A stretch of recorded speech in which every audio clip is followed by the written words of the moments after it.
안녕하세요. 복잡해서 넘겼던 제도들 쉽게 정리해드리는 실버 알짜 정보 TV입니다. 긴급 속보입니다. 기초연금 2026년 신청 놓치면 평생 못 받습니다. 이런 분들은 지금도 한 푼 못 받고 계십니다. 정부에서 주는 돈이라고 해서 65세만 넘으면 무조건 다 받는 줄 아셨죠? 완전히 잘못하신 겁니다. 내 명의로 된 예금 통장 하나 때문에 매달 받을 수 있던 돈이 단 한 푼도 안 나올 수 있습니다. 1년이면 수백만 원, 10년이면 수천만 원이 되는 돈인데 은행 거래 내역 하나 때문에 내 노후 생계비가 완전히 끊겨버릴 수도 있다는 겁니다. 더 억울한 건 뭔지 아십니까?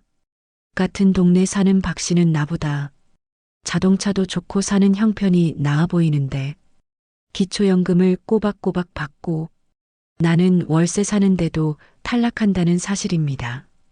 도대체 내가 뭘 잘못했길래 그럴까요? 딸 결혼시킬 때 주택자금 대출 받는다고 내 통장으로 잠깐 돈 받았다가 보내준 적 있으신가요? 혹은 아들 사업 도와준다고 사업자 명의를 빌려줘서 내 이름으로 가게가 등록된 적 있으십니까? 아니면 나는 운전도 못하는데 자식이 타던 중고차가 아직 내 명의로 되어 있지는 않습니까? 지금 이 중 하나라도 해당되는지 보세요. 이거 하나라도 걸리면 기초연금은 물 건너갑니다. 모르면 100% 손해지만 알면 피할 수 있습니다. 오늘 영상에서는 보건복지부 공식 기준으로 반드시 정리해야 할 재산 항목, 나도 모르게 연금을 갉아먹는 치명적인 실수, 그리고 끊긴 연금도 다시 살려내는 방법까지 딱 정리해 드립니다. 구독과 좋아요 누르시고 꼭 끝까지 함께 해주세요. 지금부터 투자하는 단 30분이 여러분의 10년 노후 생계비를 지켜줄 수 있습니다. 절대 놓치지 마세요. 그래서 이건 끝까지 보셔야 합니다. 중간에 끊으시면 몰라서 손 놓고 있다가 손해를 보실 수도 있습니다. 시작하기 전에 한 가지 안내 말씀드리겠습니다. 구독과 좋아요 눌러두시면 놓치기 쉬운 제도 변경이나 신청 시기 같은 중요한 업데이트를 바로 받아보실 수 있습니다. 자, 본격적으로 이야기를 시작해 보겠습니다. 많은 분들이 가장 답답해 하시는 부분이 바로 이겁니다.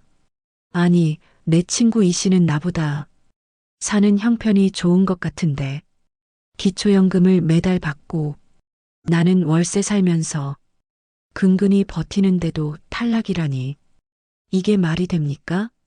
이런 말씀 주민센터 복지창구에 가면 하루에도 수십 번씩 들립니다. 담당 공무원이 미워서 안 주는 걸까요? 아닙니다. 이건 보건복지부가 정해놓은 계산법이 우리가 생각하는 상식과 완전히 다르기 때문입니다. 이 계산법의 비밀을 모르면 내년이 아니라 10년 후에도 기초연금은 그림의 떡입니다. 가장 먼저 머릿속에 새겨두어야 할 숫자가 있습니다. 바로 2026년 기초연금 선정기준액입니다. 보건복지부 고시에 따르면 단독가구는 월 소득 인정액 228만 원 이하, 부부가구는 364만 8천 원 이하여야 기초연금을 받을 수 있습니다. 나는 한 달에 100만 원도 못 버는데 그럼 당연히 합격이네. 지금 이렇게 생각하셨다면 바로 그 지점에서 오해가 시작됩니다. 정부가 말하는 월 228만 원은 여러분이 실제로 버는 돈을 말하는 게 아닙니다. 이건 소득인 정액이라는 아주 독특한 기준 숫자를 의미합니다. 여기서 첫 번째 반전이 일어납니다. 상황 A를 보시죠. 매달 청소 일을 하시면서 월급 250만 원을 받는 강순자 씨가 계십니다. 아니, 기준이 228만 원이라면서 250만 원 벌면 당연히 탈락 아니야? 싶으시겠지만 그렇지 않습니다. 이분은 합격입니다. 반대로 상황 B를 보시죠. 일은 전혀 안 해서 수입이 0원입니다. 그런데 평생 모은 예금이 통장에 1억 5천만 원 정도 있는 박영애 씨가 계십니다. 돈 버는 게 없는데 당연히 줘야지 라고 생각하시겠지만 아닙니다. 이분은 탈락할 확률이 매우 높습니다. 도대체 왜 이런 일이 벌어질까요? 보건복지부 기준에 따르면 근로소득에는 강력한 공제 혜택이 있습니다. 2025년부터 근로소득 공제액이 112만 원으로 인상되었고 기본 공제 후 나머지 금액의 30%를 추가로 공제합니다. 계산해 볼까요? 월급 250만 원을 받아도 112만 원을 먼저 빼고 남은 138만 원에서 30%를 또 빼면 정부 전산망에는 이분의 소득이 250만 원이 아니라 약 96만 6천 원으로 기록됩니다. 기준인 228만 원보다 한참 낮죠. 그래서 연금을 받는 겁니다. 그런데 예금이나 적금 같은 금융재산은 다릅니다. 여기는 가차 없습니다. 정부는 여러분이 가진 현금 자산에 대해 너는 이 돈으로 이자를 받지 않느냐라고 간주합니다. 실제로 이자가 얼마 나오든 상관없습니다. 그냥 연 4%의 이자가 생긴다고 강제로 계산해 버립니다. 박영애 씨의 예금 1억 5천만 원에서 금융재산 2천만 원 공제를 빼면 1억 3천만 원이 남습니다. 여기에 연 4% 소득 환산율을 적용하면 연간 520만 원, 월 43만 3천 원의 가짜 소득이 발생합니다. 실제로는 한 푼도 안 벌었는데 정부 눈에는 매달 43만 3천 원을 버는 사람으로 보이는 겁니다. 다른 재산이나 소득이 조금만 더 있어도 228만 원을 훌쩍 넘어버립니다. 그래서 250만 원 버는 청소 일하시는 분은 연금을 받는데 소득 한 푼 없는 예금 보유자는 탈락하는 기막힌 현상이 벌어지는 겁니다. 그리고 여기서 우리가 꼭 짚고 넘어가야 할 가장 조심해야 할 부부 합산의 함정이 있습니다. 기초연금은 철저하게 가구 단위입니다. 남편은 돈이 없는데 아내가 파트타임으로 월 80만 원을 받는다거나 아내는 돈이 없는데 남편이 경비 일을 해서 월급을 받는 경우가 있겠죠. 나는 돈 없으니까 내 몫은 주시오라는 논리는 성립되지 않습니다. 부부의 소득과 재산을 몽땅 합쳐서 계산하고 부부가구 선정 기준액인 364만 8천 원을 비교합니다. 그래서 내가 아무리 통장에 잔고가 없어도 배우자의 통장에 묶인 돈이나 배우자의 월급 때문에 우리 집 전체가 탈락하는 결과가 나옵니다. 정리해 볼까요? 지금 열심히 몸써서 일하고 계셔서 월급이 통장에 찍히는 분들 오히려 안전합니다. 근로소득 공제 112만 원과 추가 30% 공제 덕분에 커트라인 안에 들어올 확률이 높습니다. 하지만 나는 늙어서 일 못해. 그냥 집 팔고 통장에 넣어둔 돈 쓰면서 살아. 하시는 분들 가장 위험합니다. 그 통장의 잔고가 정부 눈에는 매달 솟아나는 소득으로 보이기 때문입니다.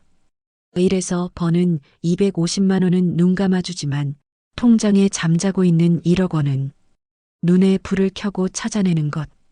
이것이 바로 기초연금 계산법의 냉혹한 현실입니다. 자, 앞서 우리는 소득인 정액을 계산하는 원리를 확인했습니다. 그런데 여기서 끝이 아닙니다. 많은 분들이 나는 돈이 없으니까 내 몫은 받을 수 있겠지 하고 생각하십니다. 하지만 기초연금에는 무서운 규칙이 하나 더 있습니다. 바로 부부 합산입니다. 기초연금은 단독가구와 부부가구 간의 생활비 차이를 감안하여 부부가 모두 기초연금을 받는 경우에는 각각에 대하여 산정된 기초연금액의 20%를 감액합니다. 그런데 감액보다 더 무서운 건 바로 자격심사 단계에서의 합산입니다. 인천에 사시는 김복순 할머니 이야기입니다. 김복순 할머니는 평생 집안일만 하셔서 본인 명의로 된 재산이 하나도 없으세요. 통장도 비어 있고 소득도 0원입니다. 그래서 나는 당연히 받겠지 하고 주민센터에 가셨습니다. 그런데 결과는 탈락이었습니다. 왜 그럴까요? 바로 남편분 때문이었습니다. 남편 김철수 씨는 아직 택배 일을 하시면서 월 180만 원을 버십니다. 그리고 퇴직금으로 모아둔 예금이 8천만 원 정도 있으십니다. 기초연금법에 따르면 소득인 정액은 본인 및 배우자의 소득평가액과 재산의 소득환산액을 합산한 금액을 의미합니다. 계산해 보겠습니다. 남편의 근로소득 180만 원에서 근로소득 공제 112만 원을 빼고 나머지 68만 원의 30%를 추가 공제하면 약 47만 6천 원이 소득평가액으로 잡힙니다. 여기에 예금 8천만 원에서 2천만 원 공제하고 남은 6천만 원에 연 4% 소득 환산율을 적용하면 월 20만 원이 추가됩니다. 남편의 소득인 정액만 67만 6천 원입니다. 김복순 할머니는 재산이 없는데도 남편과 합산되어 부부가구 선정기준액 364만 8천 원을 넘겨 탈락되었던 것입니다. 다른 재산이 조금만 더 있어도 기준을 넘을 수 있습니다. 그럼 나는 내 명의로 된 게 아무것도 없으니까 남편만 신청하면 되는 거 아니야? 하실 수 있는데 그것도 안 됩니다. 부부 중 한 명만 신청해도 두 사람의 소득과 재산을 전부 합쳐서 봅니다. 배우자가 65세가 안 됐어도 상관없습니다. 배우자의 나이와 무관하게 배우자의 모든 소득과 재산이 합산됩니다. 더 기막힌 경우도 있습니다. 대전에 사시는 박영자 할머니와 남편 박성준 씨 이야기입니다. 두 분 다 65세가 넘으셨고 박영자 할머니는 소득이 없고 박성준 씨는 경비 일을 하면서 월 200만 원을 버십니다. 박영자 할머니가 나는 소득이 없으니까 나만 신청하면 되겠네 하고 신청했습니다. 결과는 탈락입니다. 왜냐하면 남편의 근로소득이 합산되기 때문입니다. 200만 원에서 공제를 받아도 소득인 정액이 발생하고 여기에 두 분이 가진 재산까지 합치면 기준을 넘어버립니다. 반대로 박성준 씨만 신청해도 마찬가지입니다. 아내의 재산과 소득까지 전부 조회됩니다. 그럼 여기서 더 억울한 상황을 하나 보겠습니다. 경기도에 사시는 최순덕 할머니는 남편과 사별하셨습니다. 혼자 사십니다. 소득은 없고 예금이 1억 원 정도 있으십니다. 단독 가구니까 선정 기준액은 228만 원입니다. 예금 1억 원에서 2천만 원 공제하고 8천만 원에 연 4%를 적용하면 월 26만 7천 원 정도입니다. 다른 소득이 없으니 소득인 정액은 26만 7천 원 기준인 228만 원보다 훨씬 낮으니 합격입니다. 그런데 같은 예금 1억 원을 가진 부부가구는 어떻게 될까요? 부부가구는 선정 기준액이 364만 8천 원이니까 당연히 합격이겠죠? 그렇지 않습니다. 부부가구는 두 사람의 재산과 소득을 합치기 때문에 예금 1억 원 외에 남편이나 아내가 가진 다른 재산, 소득이 조금만 있어도 금방 기준을 넘어버립니다. 특히 남편이 아직 일을 하고 있거나 국민연금을 받고 있거나 작은 땅이라도 하나 더 있으면 바로 탈락입니다. 그래서 똑같은 1억 원을 가졌는데 혼자 사는 사람은 합격하고 부부는 탈락하는 기막힌 일이 벌어집니다. 정리하겠습니다. 기초연금은 내 재산이 없다고 해서 다 되는 게 아닙니다. 배우자가 있으면 배우자의 모든 소득과 재산까지 합쳐서 봅니다. 내 통장이 비어 있어도 배우자 통장에 돈이 있으면 탈락할 수 있습니다. 내가 일을 안 해도 배우자가 월급을 받으면 그 월급이 우리 집 소득으로 잡힙니다. 부부가 모두 기초연금을 받게 되더라도 각각 산정된 기초연금액의 20%가 감액됩니다. 그러니 신청하러 가시기 전에 내 통장만 보지 마시고 배우자의 숨겨둔 비상금 통장, 시골에 있는 배우자 명의 작은 땅까지 전부 꺼내놓고 합쳐보셔야 합니다. 우리 집 전체의 소득과 재산을 합친 기준이 맞아야 나도 받을 수 있다는 사실 절대 잊지 마십시오. 자, 앞서 우리는 부부 합산으로 인해 연금이 끊기는 원리를 확인했습니다. 그런데 지금부터 말씀드릴 내용은 훨씬 더 구체적이고 피부에 와닿는 이야기입니다. 많은 분들이 탈락 통보를 받고 나서야 땅을 치고 후회하십니다. 내가 도대체 무슨 짓을 한 거지? 하고 말이죠. 그런데 놀랍게도 범죄를 저지르거나 투기를 한 게 아닙니다. 우리가 살면서 너무나 당연하게 가족이니까 혹은 귀찮아서 했던 행동들이 결정적인 패착이 되는 경우가 대부분입니다. 지금부터 말씀드릴 10가지 사례는 주민센터의 단골로 등장하는 이른바 기초연금 탈락의 지름길들입니다.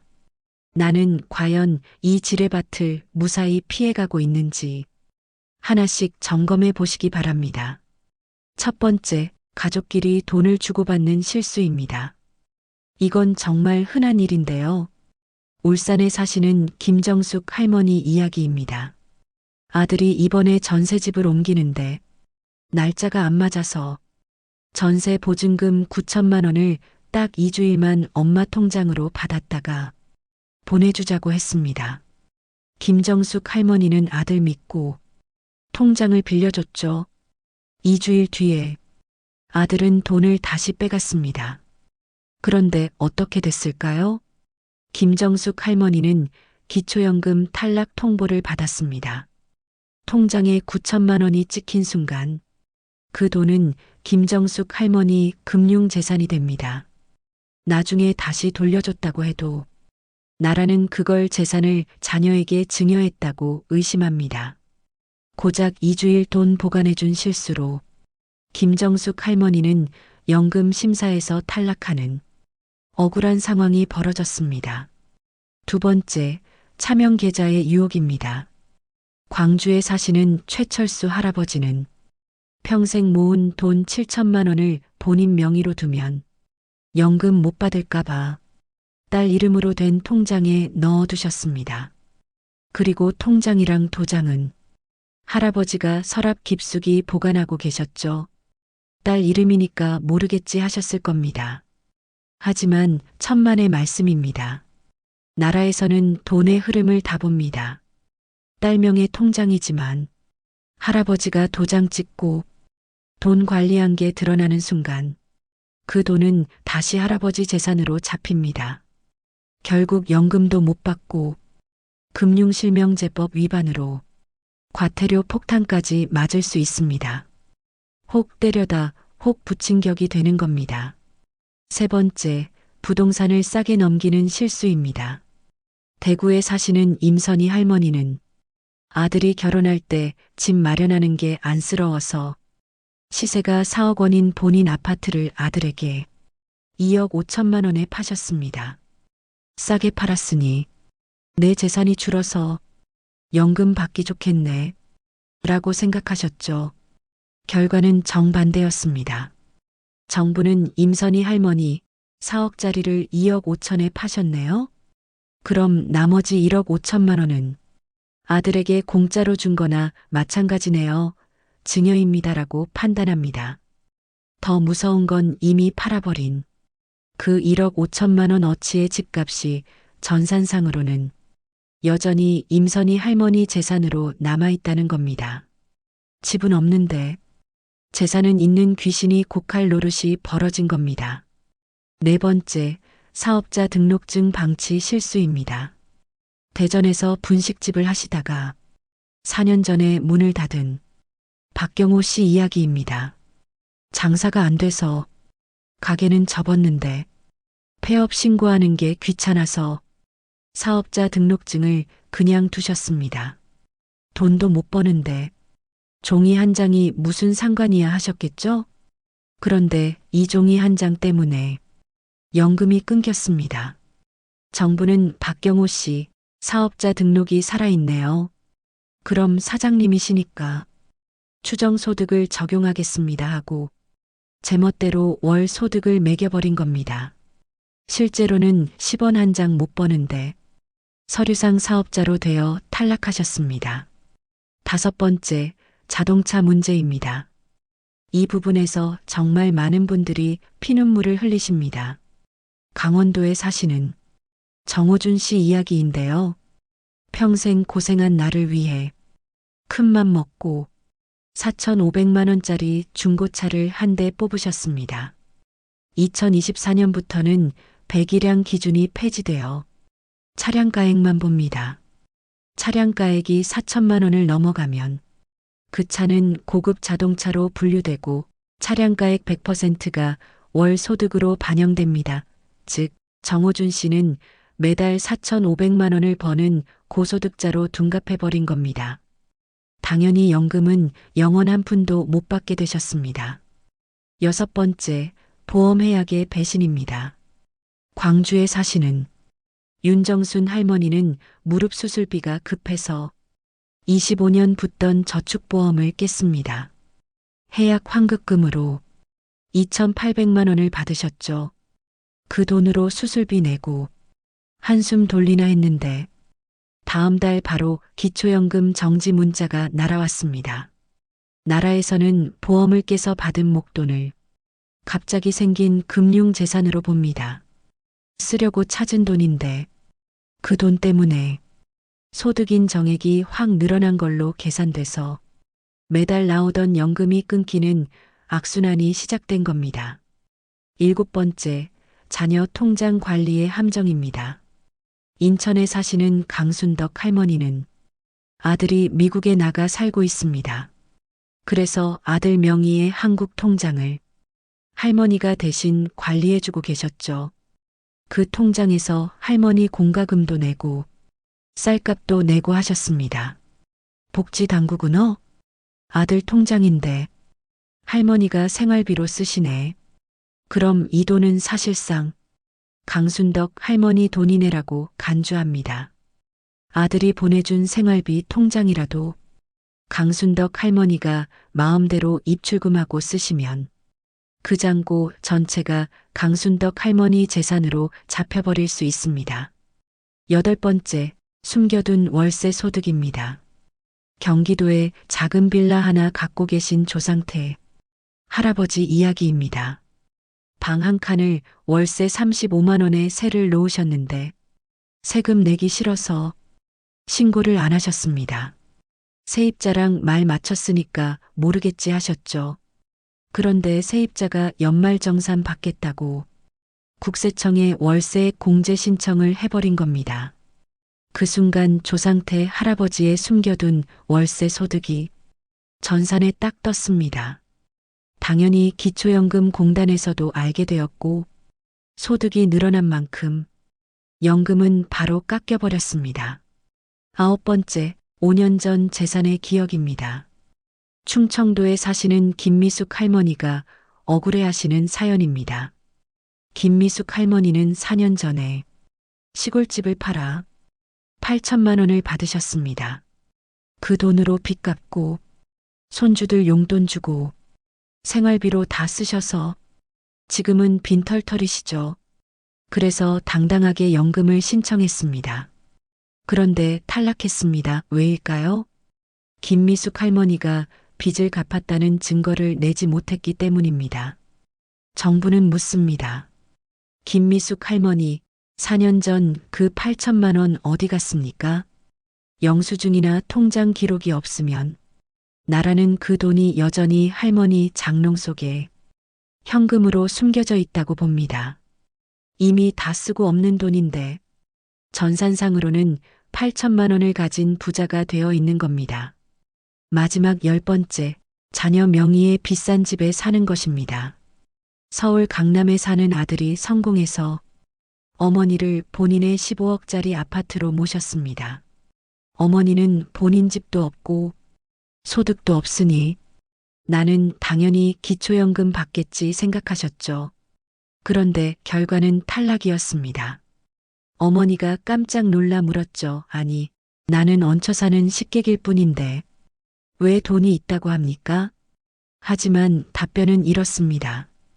어머니, 15억짜리 집에 월세도 안 내고 사시잖아요. 어머니는 그 돈을 아끼고 계시니 무료 임차 소득이 잡히는 겁니다. 자녀 집이 일정 금액을 넘어가면 부모님이 돈을 한 푼도 안 벌어도 그 집에 산다는 이유만으로 가짜 소득이 잡힙니다. 효도 받으려다가 연금 날아가는 기막힌 상황입니다. 자, 듣다 보니 가슴이 철렁하신가요? 아이고, 저거 완전 내 이야기인데 큰일 났네 걱정되시나요? 하지만 너무 낙담하실 필요는 없습니다. 정부의 계산법이 까다로운 만큼 그 틈새를 파고드는 합법적인 준비 방법도 분명히 존재하기 때문입니다. 자, 앞서 우리는 10가지 치명적인 실수들을 확인했습니다. 그런데 이제부터는 조금 다른 이야기를 하겠습니다. 이렇게 얽히고 설킨 내 재산 상황 속에서 어떻게 해야 현명하게 구조를 변경하고 다시 기초연금을 받을 수 있는지 그 구체적인 4가지 준비 전략을 알려드리겠습니다. 계속 끝까지 함께 하셔야 손해를 줄이고 여러분의 노후 자산을 지킬 수 있습니다. 앞서 제가 말씀드린 실수들을 듣고 나니 아이고, 나는 이미 늦었나 하고 가슴이 철렁 내려앉은 분들 계실 겁니다. 하지만 걱정 마세요. 꼬인 실타래도 푸는 방법이 있습니다. 지금부터 말씀드릴 5가지만 잘 챙기시면 꽉 막혔던 기초연금 길도 뻥 뚫릴 수 있습니다. 첫 번째, 나라님은 5년 전 내 과거를 다 알고 있다고 생각하고 준비하세요. 이게 무슨 말이냐 하면요. 연금 신청서를 내면 공무원들이 지금 통장만 보는 게 아닙니다. 타임머신을 타고 5년 전까지 거슬러 올라가서 통장을 다 뒤져봅니다. 만약 3년 전에 집을 팔아서 2억 5천만 원을 받으셨다면 지금 그 돈을 다 쓰고 없어도 나라에서는 묻습니다. 그 2억 5천만 원 어디 갔습니까? 이때 생활비로 썼지. 뭐하고. 말로만 하면 절대 안 믿어줍니다. 병원비 영수증이든 빚 갚은 확인증이든 증거 종이를 들이밀지 못하면 그 돈은 여전히 여러분 장롱 속에 숨겨져 있는 걸로 칩니다. 그러니 큰 돈 쓰실 때는 무조건 영수증 챙기는 습관, 그게 내 연금을 지키는 지름길입니다. 2번째, 차량가액. 4천만 원 넘는 차는 처분하세요. 이건 아주 간단합니다. 내 명의로 된 차가 중고차 시장에서 4천만 원이 넘는다. 그러면 연금은 포기하셔야 합니다. 2024년부터는 배기량 3000cc 기준은 폐지되었습니다. 오직 차량가액만 봅니다. 4천만 원 넘는 차를 타고 다니시면 나라에서는 차량가액 전액이 월 소득으로 반영되어 매우 불리해집니다. 억울해도 어쩔 수 없습니다. 연금이 급하시다면 그 비싼 차는 자녀에게 넘기시거나 처분하시고 저렴한 차로 갈아타셔야 합니다. 3번째, 장사 안 하시면 간판부터 내리세요. 예전에 장사하시다가 그만두신 분들, 귀찮아서 폐업 신고 안 하고 그냥 두신 분들 많으시죠? 돈도 못 버는데 종이 한 장이 무슨 상관이야 하실 텐데요. 그 종이 한 장이 발목을 잡습니다. 사업자 등록증이 살아있으면 실제로는 10원 한 장 못 벌어도 나라 전산망에는 사장님으로 잡힙니다. 그래서 추정소득을 제멋대로 먹여버립니다. 그러니 지금 당장 세무서 가서 폐업 신고부터 하세요. 그 종이 한 장 없애는 순간 내 소득이 0원으로 바뀌면서 연금 받을 확률이 확 올라갑니다. 마지막 네 번째, 자식 통장 도장은 자식한테 돌려주세요. 이게 참 흔한 일인데요. 자식 이름으로 통장 만들어 놓고 도장은 부모님이 갖고 계신 경우 있죠. 그리고 그 통장에서 부모님 병원비도 내고 생활비도 뽑아 쓰시고요. 나라에서는요, 누가 도장을 찍고 돈을 뽑느냐를 봅니다. 통장 겉면에 자식 이름이 써 있어도 부모님이 마음대로 돈을 넣었다 뺐다 하면 그건 그냥 부모님 돈입니다. 나중에 이거 내 돈 아닌데요. 해봐야 소용없습니다. 자식 줄 돈이면 깔끔하게 주고 손을 떼시고 내 돈이면 정정당당하게 내 이름으로 관리하세요. 어설프게 숨기려다간 연금도 못 받고 과태료만 물게 됩니다. 자, 이렇게 네 가지 듣고 보니 생각보다 어렵지 않으시죠? 복잡한 계산은 나중 문제고 일단 내 주변 정리부터 깔끔하게 하는 것. 그게 바로 기초연금 받는 첫걸음입니다. 자, 이제 가장 중요한 이야기를 시작하겠습니다. 앞서 5가지 준비 전략을 말씀드렸는데요. 그건 알겠는데 구체적으로 돈을 어떻게 쪼개고 어떻게 옮겨야 하는 거야? 이게 궁금하시죠? 지금부터는 바로 그 실전 요령입니다. 통장을 어떻게 관리하고 재산을 어떤 순서로 정리해야 기초연금 문턱을 넘을 수 있는지 구체적으로 알려드리겠습니다. 첫 번째, 통장에 500만 원 넘으면 탈락한다는 소문은 거짓말입니다. 이거 정말 많이 오해하시는 부분이에요. 동네 어르신들끼리 통장에 500만 원만 넘어도 연금 못 받는데 이런 이야기 많이 하시죠. 그런데 그건 사실이 아닙니다. 국민연금공단에서 재산 조사할 때 금융재산은 2천만 원까지 무조건 공제해 줍니다. 그러니까 통장에 2천만 원이 있어도 그건 아예 없는 걸로 쳐줍니다. 그뿐만 아니라 기본 재산액이라는 게 또 있어요. 서울 사시는 분은 1억 3,500만 원까지, 경기도나 인천 같은 중소도시는 8,500만 원까지, 농어촌은 7,250만 원까지 추가로 빼줍니다. 이게 무슨 뜻이냐면요. 만약 여러분이 서울에 사시고 다른 재산이 전혀 없다면 금융재산이 1억 5,500만 원까지 있어도 소득인 정액 계산에서 빠진다는 겁니다. 그러니 통장에 돈 좀 있다고 겁먹지 마세요. 일단 정확히 계산부터 해보셔야 합니다. 두 번째, 통장 잔액은 3개월 평균으로 본다는 걸 명심하세요. 어떤 분들은 이렇게 생각하세요. 아, 그럼 연금 신청하기 딱 하루 전에 통장 돈 싹 빼서 숨기면 되겠네? 절대 안 됩니다. 국민연금공단에서는 신청일 기준으로 최근 3개월 통장 평균 잔액을 확인합니다. 하루만 딱 찍는 게 아니라는 거예요. 예를 들어 9월에 신청하신다면 6월, 7월, 8월 석 달 동안 통장에 평균적으로 얼마가 있었는지를 봅니다. 그러니 갑자기 8월 31일에 5천만 원을 빼도 6월과 7월 잔액은 그대로 남아있기 때문에 평균을 내면 여전히 높게 나옵니다. 통장 정리하실 거면 최소한 신청 4개월 전부터는 차근차근 준비하셔야 합니다. 세 번째, 돈을 다른 사람 통장으로 옮기면 증여재산으로 잡힙니다. 그럼 자식 통장으로 옮겨놓으면 되지 않아? 하시는 분들 계세요. 이것도 절대 안 됩니다.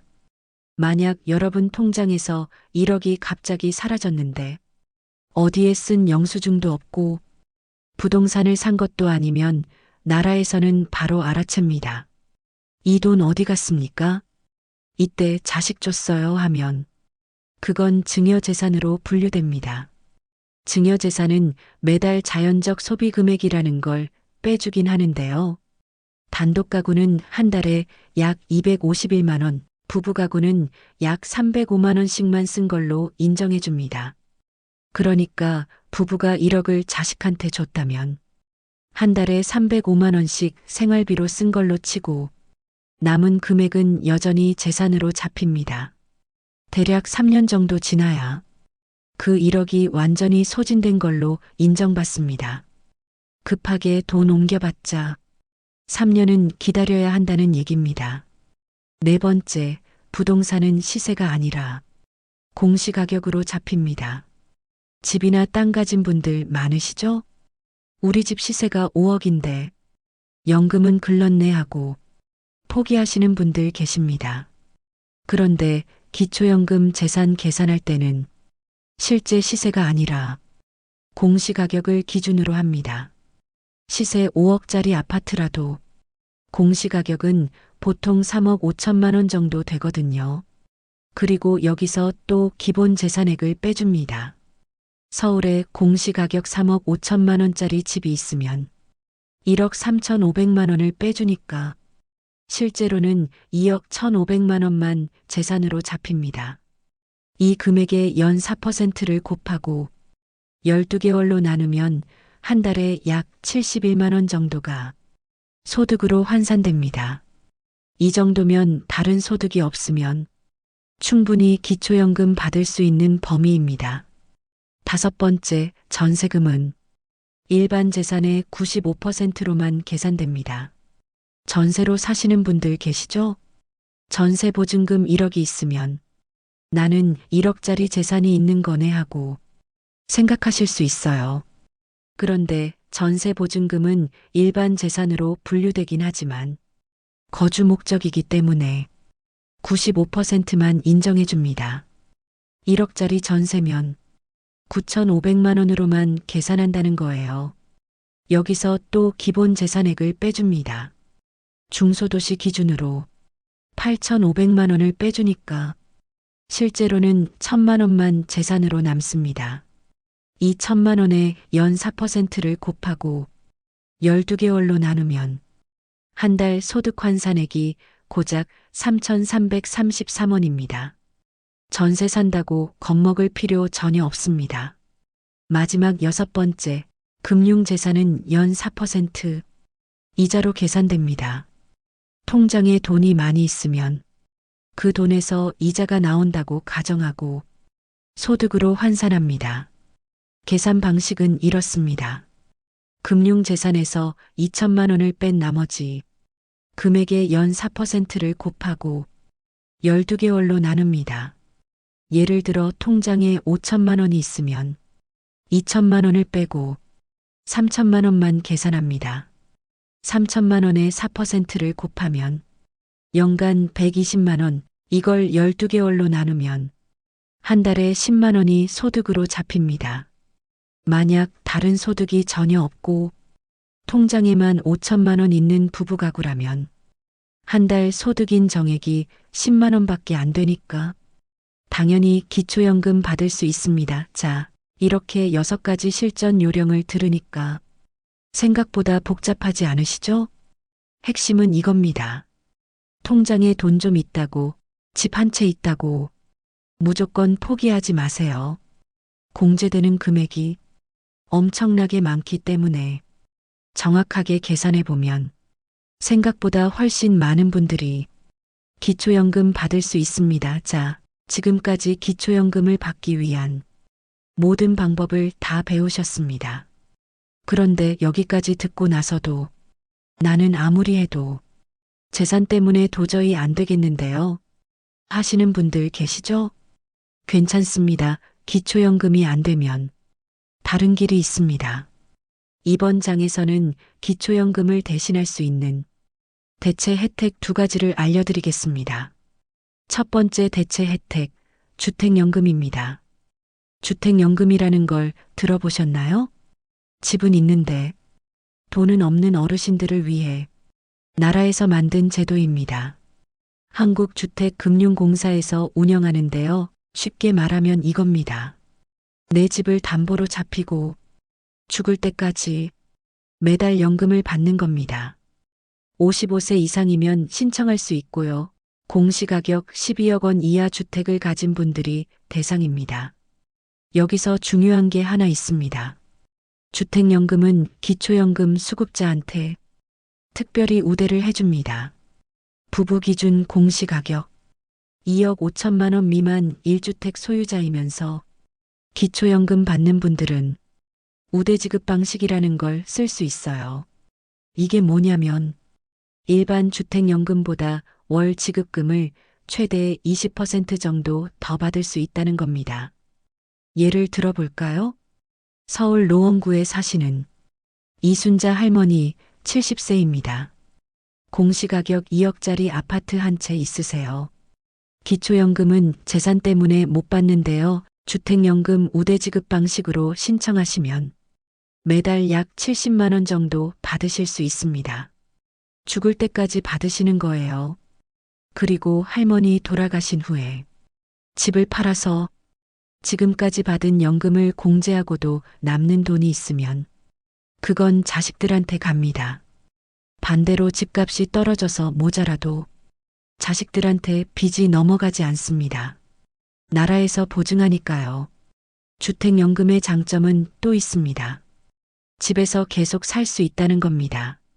집을 담보로 잡히긴 하지만 소유권은 여전히 내 거예요. 죽을 때까지 내 집에서 사시면 됩니다. 단점도 있긴 합니다. 일단 한번 가입하면 중도 해지가 어렵습니다. 그리고 받는 연금에 이자가 붙어서 나중에 집값에서 빠져나가는 금액이 생각보다 큽니다. 하지만 당장 생활비가 급하고 집값이 계속 오를 것 같지도 않다면 주택연금은 좋은 선택입니다. 신청은 한국주택금융공사 홈페이지나 전국지사에서 하시면 됩니다. 상담 전화는 1688-8114번입니다. 두 번째 대체 혜택, 노인 일자리 사업입니다. 기초연금 못 받으시고 주택도 없으시면 어떡하냐고요? 일을 하시면 됩니다. 아니, 이 나이에 무슨 일을 해요 하실 텐데요. 나라에서 노인 전용 일자리를 만들어 놨습니다. 2025년 기준으로 노인 일자리 사업은 크게 세 가지 종류가 있습니다. 첫 번째는 공익활동형입니다. 65세 이상 기초연금 수급자가 대상인데요. 월 30시간 정도 일하고 29만 원 정도 받습니다. 주로 하는 일은 경로당 급식 도우미, 공원 청소, 교통안전지도 이런 거예요. 힘들지 않고 봉사 성격이 강합니다. 두 번째는 사회서비스형입니다. 이건 60세 이상이면 누구나 신청할 수 있어요. 돌봄 서비스나 보육시설, 보조 같은 일을 하는데요. 월 60시간 이상 일하고 최저시급을 받습니다.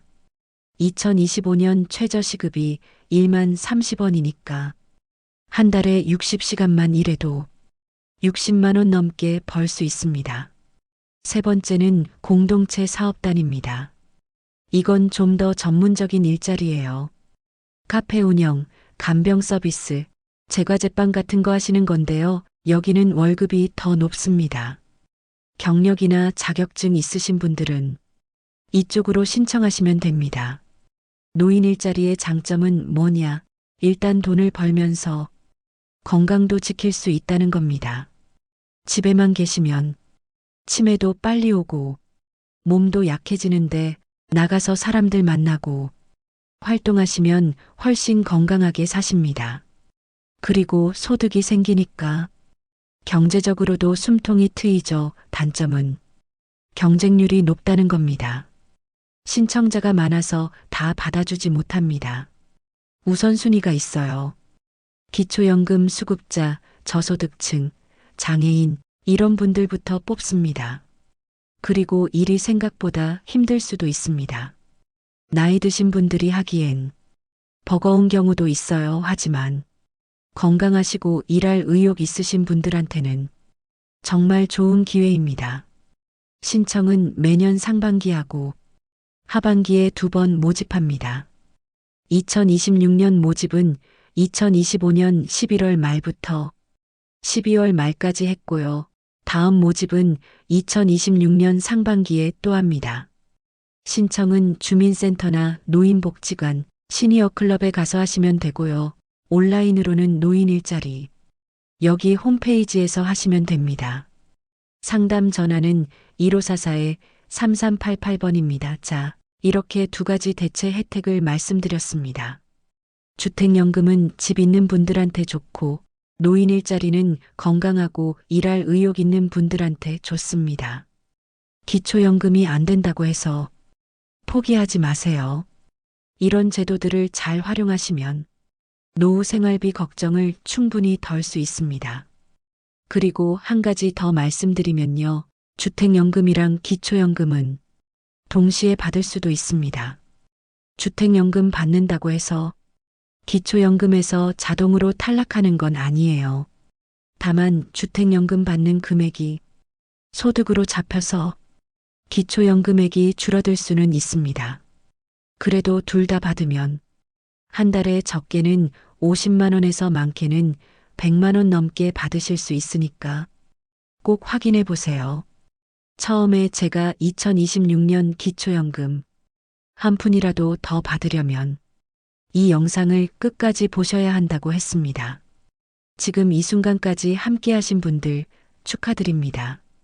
여러분은 이제 손해보지 않을 준비가 다 되셨습니다. 다시 한번 정리하겠습니다. 기초연금은 2025년 기준 단독가구월 228만 원, 부부가구월 364만 8천 원 이하면 받을 수 있습니다. 소득인 정액을 계산할 때 근로소득은 112만 원 공제되고 금융재산은 2천만 원까지 빼줍니다. 부부는 무조건 합산입니다. 따로 계산 안 됩니다. 차량가액 4천만 원 넘으면 탈락이고 폐업 안 하면 추정소득 잡히고 자식 통장 함부로 만지면 증여재산으로 잡힙니다. 5년 전까지 재산 추적하니까 큰돈 쓰실 때는 반드시 영수증 챙기세요. 통장 잔고는 3개월 평균이니까 급하게 돈 빼봤자 소용없습니다. 지역별 기본 재산액 차이 있으니까 대도시 사시는 분들이 유리하고요. 복지로 모의계산기로 미리 확인하고 가세요. 기초연금 안 되면 주택연금이나 노인 일자리 알아보시면 됩니다. 이 모든 내용 혹시 헷갈리시면 이 영상을 저장하시고 다시 보시면 도움이 되실 겁니다. 주변에 필요하신 분들한테도 꼭 공유해 주세요. 그리고 마지막으로 가장 중요한 말씀 하나 드리겠습니다. 지금 당장 움직이세요. 나중에 해야지 하시다가 신청 시기 놓치면 그달 연금 못 받습니다. 한 달 늦으면 34만 원 날아가는 겁니다. 생일 속한 달 한 달 전부터 신청할 수 있으니까 올해 65세 되시는 분들은 미리 준비하세요. 이미 65세 넘으신 분들은 신청한 달부터 나오니까 하루라도 빨리 주민센터 가시거나 국민연금공단 전화하세요. 전화번호는 1355번입니다.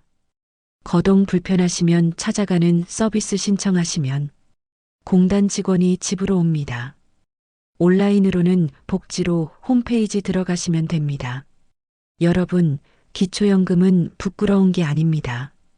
평생 일하고 세금 내면서 이 나라 키워온 어르신들이 당연히 받아야 할 권리입니다. 우리 집은 괜찮아 하고 미루지 마시고 나는 안 될 거야 하고 포기하지 마세요. 일단 신청부터 해보십시오. 안 되면 안 되는 거고 되면 매달 30만 원 넘게 들어옵니다. 1년이면 400만 원이 넘습니다. 10년이면 4천만 원입니다. 이게 작은 돈입니까? 그러니 이 영상 본 김에 오늘 당장 아니면 내일 아침에라도 주민센터 가시거나 전화해서 신청하세요. 여러분의 노후는 여러분이 지키는 겁니다. 이 영상이 도움이 되셨다면 좋아요 한번 눌러주시고요. 구독과 알림 설정도 부탁드립니다. 다음에 또 유익한 정보로 찾아뵙겠습니다. 건강하시고 꼭 기초연금 받으십시오. 여기까지 실버알짜정보TV였습니다. 함께 해주셔서 감사합니다.